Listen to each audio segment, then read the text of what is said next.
mulaba ekitanda ekyo mujjukira bulungi ekitanda kyange bajja ne wooki ewange tulina agreement gye twatuukako n'omuntu ekifaananyi ekyo mukiraba ekiri bwali butwa kale amawulire si gasanyu genfuna Sheilah Price embeera eyongedde okubanga etaba kati waliwo omuntu amwagala nga avundira mu ttaka Sheilah Price abasinga mizoba bwabulidde wabula wate wano wakulu nnyo sokola ekinge mukazi wattu agenda abaako endagaano gy'akola n'omuntu omu era nga oyo muntu munene era nga ayina emu ku media company okusinziira ku bigambo bya Sheilah Price wano mu ggwanga erya Uganda omuntu oyo baalemagana era okukakana omuntu oyo nga mugambye ogenda kundaba kimafiya wano wali emboozi Sheilah Price agamba nti omuntu oyo yamusuubiza ebintu byonna byali mu kubanga mukola n'abanga yatandikira na ku njuye oba mu apartment ye n'agenda n'agyokya munjagala omulizeemu kati ni wabula njagala ulize be careful, be very careful. Era n'omusawo wange nsobola omukubira it was not food poisoning gwali butwa bwennyini poison ne be mutugamba okwewala ewanene we tulina okuliira mbu be careful gye tuliira nze zi 5 star zonna nziririddemu era ne gye naliira bye nalya yali restaurant eriko n'abakuba ne saluti oba onfuna ate nga ndina omuntu amanyikibbwa so you people njagala mbabuulira ekintu kimu nti me I cannot protect myself nze ng'omuntu but my job is to protect my son obola abantu abasinga bamumanyi bulungi nfuuka empologoma kuba bafuuka kwoyo omwana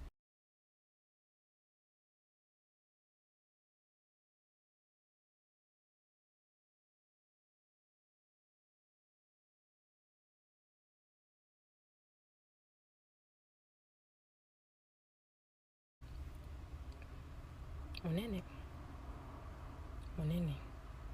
n'ebyalina kubanga bya media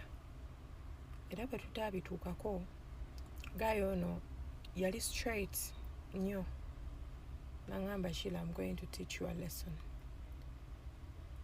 era n'olunaku olwo ennyumba ruumu eyo okukwata omuliro yankubira essimu era nensigala nga munyonyola ne mugamba nti bwe byonna bizannye naye tuzannyira ku Blackman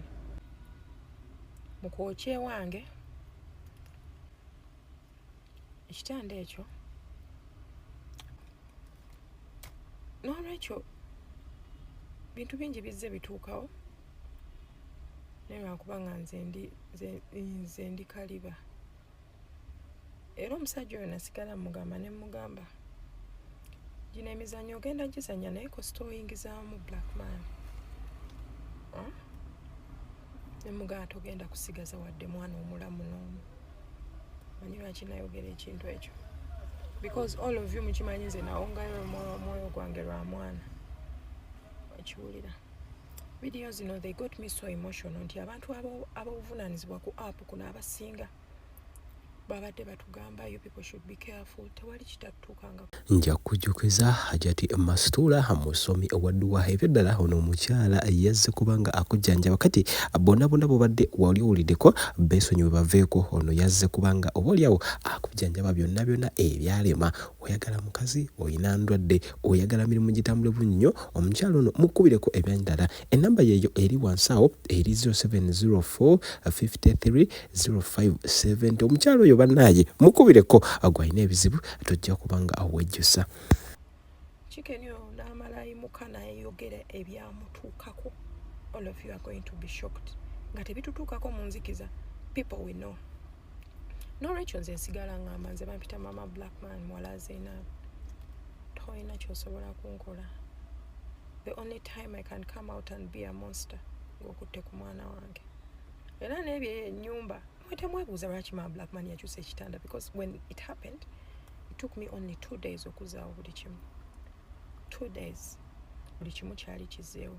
era ne bafaruku furniture be babireeta balina video just lwakuba me I keep a circle of people abalina ebyama byange tebabifulumya even my family members mujjukira video gye nakola nga ndi kukanula n'amaaso gonna galinga agagenda n'olwekyo nsiba mbagamba nti you people keep saying politics as a dirty game no bwekiri ku media wano kitokota ekituyamba nti nno bapresenta bo baba tebabiyingiramu nnyo olwokubanga akasente kaba katono nti nno kimanyi eba top kiwulira nolwekyo nze siba ngamba nti buli yatukoledde video of concern badde njagala bagamba nti nga byomutunulira sibitegeera those who know me nolwekyo nyongera okubajjukiza nti nobwoba oli mu media wano means kisinga okuntaasa nti nobody can battle with me spiritually tosobola pose if you come physical with me kiraba nolwekyo konsani yamwe yonna njiraba nze teri kyesitalaba ku mutala guno ate mbaagala nnyo kubanga buli yakoze vidiyo ng'agamba abaana abo balina okubeera careful tebwabaddemu muntu muto bonna abantu bakulu ate bategeera ate nga bakirowoozeza kiwulira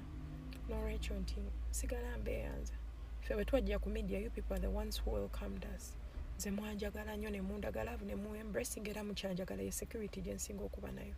naye siiba mbagamba nti nze kenneekuumako kamala my job is to protect Blackman ebyange byo banzoganya okufa obufi naye nsigala nti nyimiridde nti Uganda mwasiibye mutyaba DRA kakati ensonga ya Sheilah Price ndoza mwagiwulidde yavuddeyo n'atugamba mbuno waliwo omuntu gwe ya disagreeinga naye aba media omuntu oyo najja ewuwe n'amwokya n'ayokya ennyumba ye ayina ne videos omuntu oyo nga ayingira ennyumba ye n'agyokya. That's not the painful bit. The painful bit is that she even knows who the person is. Gwagamba mbuno munene amutya n'okumwogera wadde omuloopa ku police because she does not have trust and confidence in the police. That is really painful, that a person that actually has the balls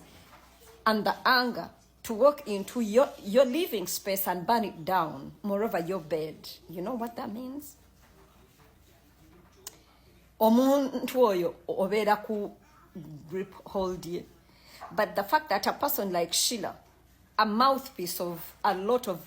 disadvantaged people and oppressed people, is also scared, it means a lot. Mubeera waneeno nga mugamba senga sidi bajja kutta ovuma abantu omanyira abantu. Sheilah Price amanyirani avumani.